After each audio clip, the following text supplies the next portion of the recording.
for your listeners who might be in the middle of their own sacred gut punch right now, what's one gentle starting place you'd encourage them to begin with toward their journey of wholeness? It harkens back to that quote of, life must be lived forward, but can only be understood backward.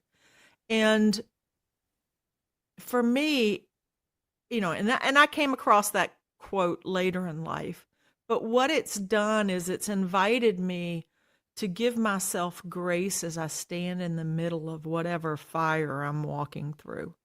And know, I'm a big believer in there's no wasted space in the universe. There's no wasted energy. There's no wasted effort. Everything is happening for a reason. And whatever's in front of me is for me. And so if I can just recognize that there is something beautiful and profound waiting for me on the other side of this experience, and that takes grace and that takes kindness, not for others, but for yourself, right? Love yourself through the process. Oh, I didn't speak kindly today to someone because, I spent all night with my mother. Oh, you know what? I'll just circle back and apologize. It's okay. They love me enough to give me the space. And so it's really about finding this deep, deep vessel of grace and kindness within for yourself. That's such an incredibly profound thought that you've expressed. And, in our work that we've done together, I always talk about, there's the what and the how. My brain goes, here's what we're going to do and here's how we're going to do it. So I want to press on the how a little bit because, you often talk about how these gut punches aren't just wounds, but they're also portals that can be openings for healing and expanded consciousness. And I really love the imagery that evokes. So how, in keeping with my how do you hold gratitude or at least meaning in experiences that, once just felt unbearable? That's such a great question. Part of it is people don't sometimes believe me when I say things, right? And I remember back to you and I softly said, this is not about you. Yes. And it took you a couple minutes to hear me, but you ultimately heard me. And what I remind myself is sometimes two things. One, I'm caught up in somebody else's program, right? And if I can remind myself who I am, and I liken it back to the moment that we found out, my husband and I found out we were the victims of a cyber fraud.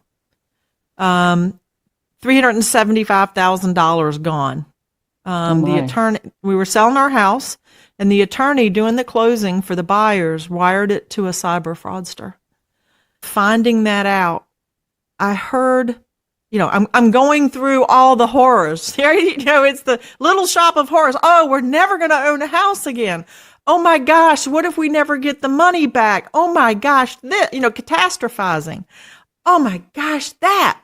And then I heard my friend Lewis's voice break through all that, chaos in my head. And he said, Tomi, it's never, what are you going to do about it? It's who are you going to be about it? Wow. And in that moment, oh my gosh, I'm still Tomi.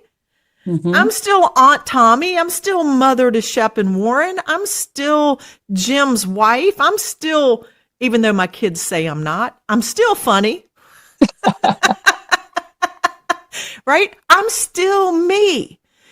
And that was actually a critical moment in understanding what happens when we have these sacred gut punches. And it was very crystal clear with my father. It is an identity crisis. Who am I without this person? Who am I without this thing? And when we are not able, when we do not know our own true north, our own North Star, I call it the unique self. When we don't know the value, strength, social currency, and purpose of the unique self, because that's what we always must root ourselves in. Mhm. If we don't know those things, when the sacred gut punch comes, it takes us out, and we're not sure if we're going to survive it. But when you know who you are and the sacred gut punch comes, you know you're going to survive. You know, and you don't need to heal. I'm not always a fan of the word healing. The scar might heal, but you must find a new normal. It's not a healing, it's a harmonizing, it's an honoring. Oh gosh, this happened to me. How horrible. And one of the ways I track my own trajectory with that is the way I behaved at the death of my father, the way I behaved at the death of my mother, and the way that I walked with my beloved black lab, Mojo, as he took his last breaths. Oh. With my father, I wanted to fix it. I searched the country for doctors who would fix him, who could solve the stage 4 colon cancer, the mets in the liver. I didn't know how to be with the fact that he was dying. And when he was gone, my identity was shattered. With my mother and her death, I was able to be with her. And it was funny because I'm sitting on one side of her bed and my brother's sitting on the other side.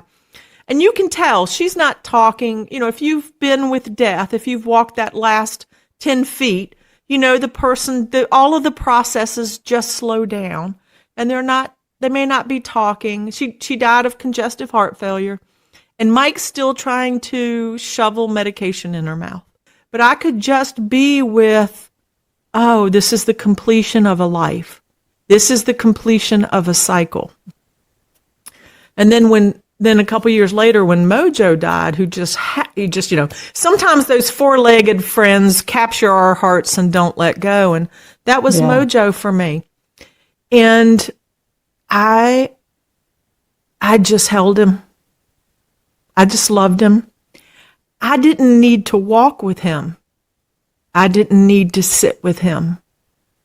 I just needed my love to meet his.